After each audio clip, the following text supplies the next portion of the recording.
Après la victoire du PSG à Monaco, 1-2, le milieu de terrain argentin a confirmé qu'il se posait des questions sur son avenir à Paris.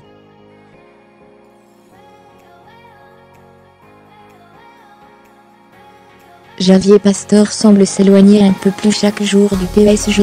Il y a tout juste une semaine, après une prestation aboutie contre Nantes, un but et une passe décisive. Pour sa deuxième titularisation d'affilée en championnat, l'Argentin avait envoyé un premier signal d'alerte. J'ai envie d'aller au mondial avec la sélection argentine.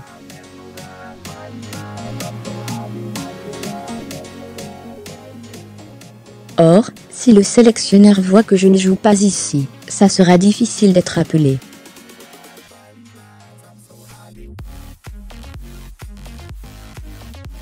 J'y pense forcément un peu, mais ce n'est pas encore le moment de prendre une décision.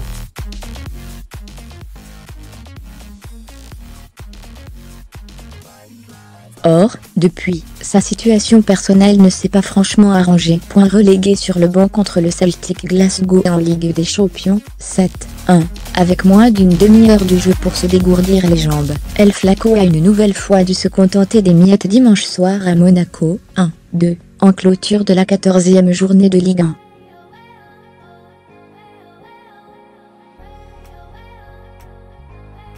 Cette fois-ci, Unai Emery, qui lui a encore préféré Julian Draxler dans l'entrejeu, ne lui a octroyé que 9 petites minutes en principauté.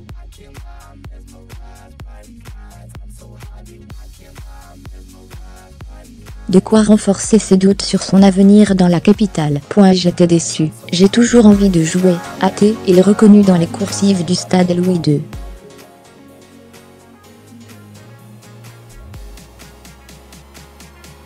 Avant d'être plus explicite, et d'exprimer clairement sa frustration. Je ne joue pas les matchs importants, comme en Ligue des Champions ou aujourd'hui, ça a plus ou moins été comme ça toute l'année.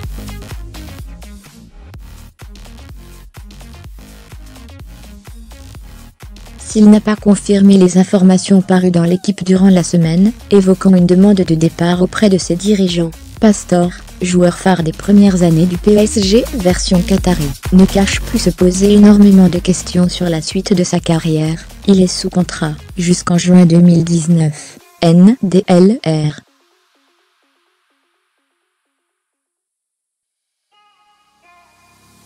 Je l'ai déjà dit, je vais réfléchir à mon avenir, a-t-il glissé en zone mixte. L'important est d'être concentré, et d'essayer d'aider l'équipe pendant les 10 minutes que je joue.